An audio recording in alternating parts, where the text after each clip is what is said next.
একটু বলেন সুবহানাল্লাহ, একটু মহব্বতে বলবেন না সুবহানাল্লাহ। সারা জগতে সম্মনে তোমারি যুগে কায়েম হয়, শান্তি দিয়ে ভরবে ভুবন মিটিল হাহাকার। ওই মদিনার বদশ তুমি নবী সরওয়ার, ওই মদিনার বদশ তুমি নবী সরওয়ার।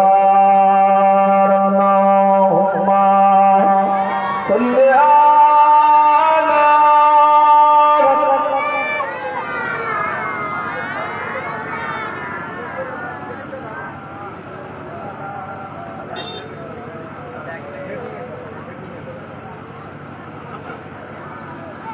أما بعد أعوذ بالله من الشيطان الرجيم بسم الله الرحمن الرحيم وما أرسلناك إلا رحمة للعالمين قال رسول الله صلى الله عليه وسلم حياتي خير لكم ومماتي خير لكم أو كما قال عليه السلام।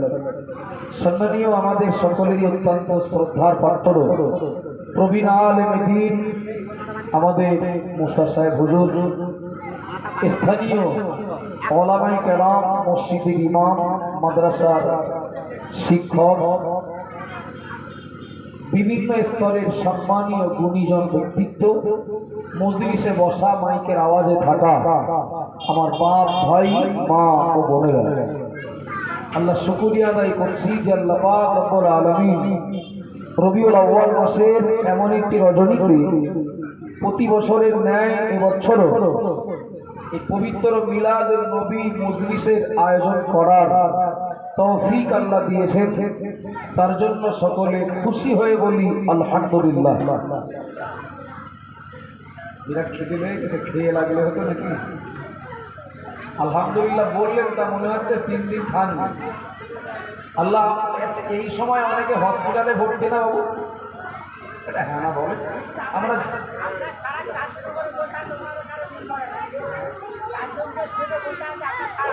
ভালো কথা, খুব ভালো কথা। এই দরকার তো লোক না দেওয়ার, লোক না থাকলে ইমামের ভুল হবে তো হবে কি করে? ঠিক এই টাইমে কত মানুষ হসপিটালে ভর্তি না বাবু, ঠিক এই টাইমে কত মানুষ রুগী নিয়ে রাস্তায় ছুটছেন, একদম সন্দেহ নেই। আপনি বলবেন আমি কি দেখে বলছি, দেখে বলতে হয় না, আপনি যান দেখে আসেন। ঠিক এই টাইমে কত মানুষ তারা কত যন্ত্রণা, কত অস্বস্তিতে, কত দুশ্চিন্তার মধ্য দিয়ে সময় কাটাচ্ছেন।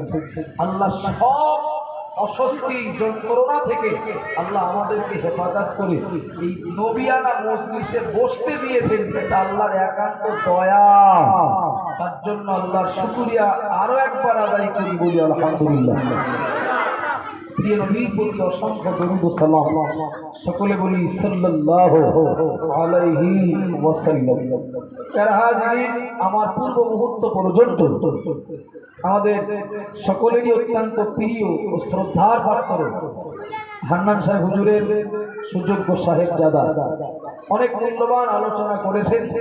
তার আগে কারা বক্তব্য রেখেছেন আমার দেখা হয়নি, তবে স্থানীয় অনেক আলেম ওলামারা আমার ভাইও আছেন, বক্তব্য রেখেছেন। আশা করছি আমি কিছুক্ষণের জন্য কিছু কথা আলোচনা করতে আজকের মাইকের সামনে মুখ লাগিয়েছি। এই পরিবেশটার সাথে সামঞ্জস্যপূর্ণ এবং আমাদের জন্য শিক্ষামূলক এমন কিছু কথা আল্লাহ আমাকে বলার তৌফিক দেন। সকলে বলি আমিন। নিশ্চিত আমরা জানি মহান আল্লাহ